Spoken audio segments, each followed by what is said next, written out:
ರಾಜ್ಯದಲ್ಲಿ RSS versus ಸರ್ಕಾರ ಅನ್ನುವಂತಹ ಪರಿಸ್ಥಿತಿ ನಿರ್ಮಾಣವಾಗಿದೆ. ಚಿತ್ತಾಪುರದಲ್ಲಿ ಪರೇಡ್ ಫೈಟ್ ವಿಚಾರಕ್ಕೆ ಸಂಬಂಧಪಟ್ಟಂತೆ ಇವತ್ತು ಕೋರ್ಟ್ನ ತೀರ್ಪು ಪ್ರಕಟವಾಗುವಂತಹ ಸಾಧ್ಯತೆ ಇದೆ. ಚಿತ್ತಾಪುರದ ಆರ್ಎಸ್ಎಸ್ ಪಥಸಂಚಲನಕ್ಕೆ ಹಾಗಾದ್ರೆ ಸಿಕ್ಕೇ ಬಿಡುತ್ತಾ ಅನುಮತಿ?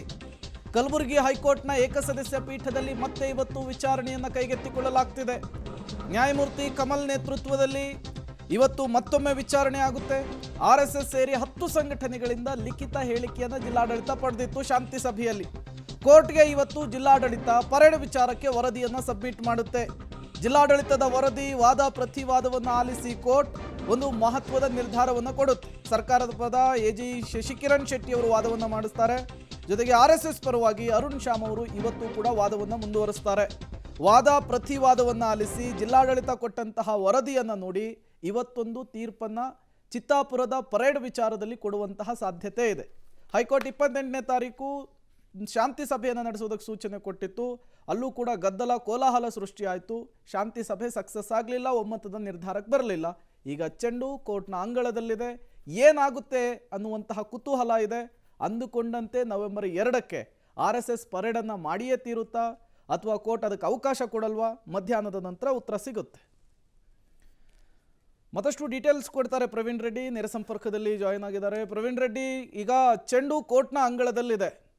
ನ್ಯಾಯಾಧೀಶರ ವಿವೇಚನೆಗೆ ಬಿಟ್ಟಂತಹ ವಿಚಾರ ಅದು, ಅನುಮತಿ ಕೊಡೋದು ಬಿಡೋದು. ಬಟ್ ಈಗಾಗಲೇ ಸರ್ಕಾರದ ವಿಚಾರದಲ್ಲಿ ಹೈಕೋರ್ಟ್ ಒಂದು ಆದೇಶವನ್ನು ಕೊಟ್ಟಿತ್ತು. ಅದು ಸರ್ಕಾರಕ್ಕೆ ಹಿನ್ನಡೆ ಆಗಿತ್ತು ಸರ್ಕಾರಿ ಜಾಗದ ವಿಚಾರಕ್ಕೆ. ಇವತ್ತು ಕೋರ್ಟ್ನಲ್ಲಿ ಯಾವ ರೀತಿಯ ತೀರ್ಪಿನ ಸಾಧ್ಯತೆ ಇದೆ, ಯಾವ ಪಾಸಿಬಿಲಿಟೀಸ್ ಇದೆ ಅಂತೇಳಿ?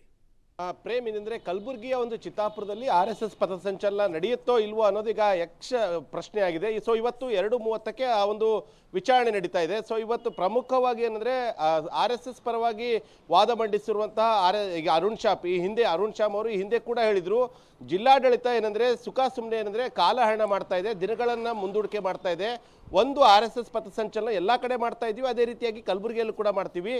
ಏನಾದರೂ ಸರ್ಕಾರಕ್ಕೆ ಭದ್ರತೆ ಕೊಡೋದಕ್ಕೆ ಆಗಲ್ಲ ಅಂದ್ರೆ ಕೇಂದ್ರದಿಂದ ಕೂಡ ಒಂದು ಹೆಚ್ಚಿನ ಫೋರ್ಸ್ ತರಿಸ್ಕೊಂಡು ನಮಗೆ ಭದ್ರತೆ ಕೊಡಿ, ಪರ್ಮಿಷನ್ ಕೊಡಿ ಅಂತ ಅವರ ವಾದ ಆಗಿತ್ತು. ಈಗ ಕಲಬುರಗಿ ಜಿಲ್ಲಾಡಳಿತ ಏನಂದ್ರೆ ಕಳೆದ ಬಾರಿ ಕೂಡ ಒಂದು ಸ್ವಲ್ಪ ದಿನ ಹೋಗ್ಲಿ, ಪೀಸ್ಫುಲ್ ಆಗಲಿ ಎಲ್ಲನೂ ಕೂಡ, ಅದಾದ ಬಳಿಕ ಏನಂದ್ರೆ ಎಲ್ಲಾ ಪರಿಸ್ಥಿತಿ ಶಾಂತವಾದ ಬಳಿಕ ಒಂದು ಅನುಮತಿ ಕೊಡಿ ಅಂತ ಹೇಳಿದ್ರು. ಈ ಮಧ್ಯೆ ಕಲಬುರಗಿಯ ಜಿಲ್ಲಾಡಳಿತ ನಡೆಸಿದಂತಹ ಶಾಂತಿ ಸಭೆಯಲ್ಲೂ ಕೂಡ ಯಾವುದೇ ಒಂದೇ ಒಂದು ಒಮ್ಮತ ಕೂಡ ಬರಲಿಲ್ಲ. ಅರ್ಧಕ್ಕೆ ಸಭೆ ಮೊಟಕುಗೊಳಿಸಲಾಯಿತು.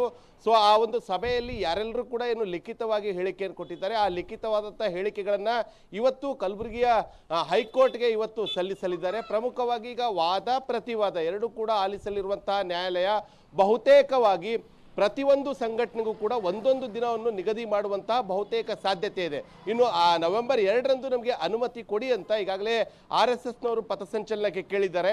ಒಂದಿಷ್ಟು ದಿನ ಅಂದ್ರೆ ಒಂದು 2-3 ದಿನ ಹೆಚ್ಚು ಕಡಿಮೆ ಆದರೂ ಆಗ್ಬೋದು, ಬಟ್ ಪಥಸಂಚಲನಕ್ಕೆ ಇಲ್ಲಿ ಅವಕಾಶ ಕೊಡುವಂತಹ ಬಹುತೇಕ ಸಾಧ್ಯತೆಗಳಿವೆ.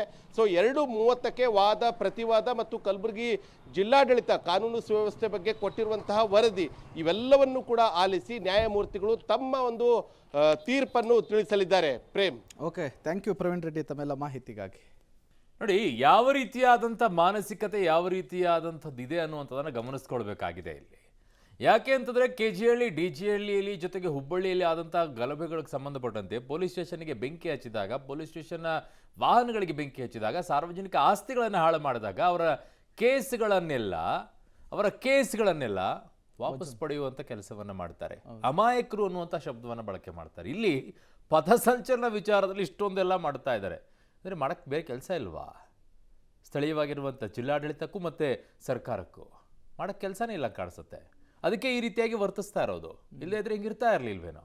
ತುಂಬ ಇದೀರಿ, ಅದನ್ನು ಮಾಡಿ. ಏನಿದೆ ಖಾಲಿ ಪಾಲಿ ಕೂತ್ಕೊಂಡ್ಬಿಟ್ಟು ಅವ್ರು ಪಥಸಂಚಲನ ಮಾಡೋದಕ್ಕೆ ನಾವು ಬ್ರೇಕ್ ಹಾಕಿಸ್ತೀವಿ, ಏನು ದೊಡ್ಡ ಸಾಧನೆ ಮಾಡ್ತಾ ಇದ್ರಿ ನೀವೆಲ್ಲ?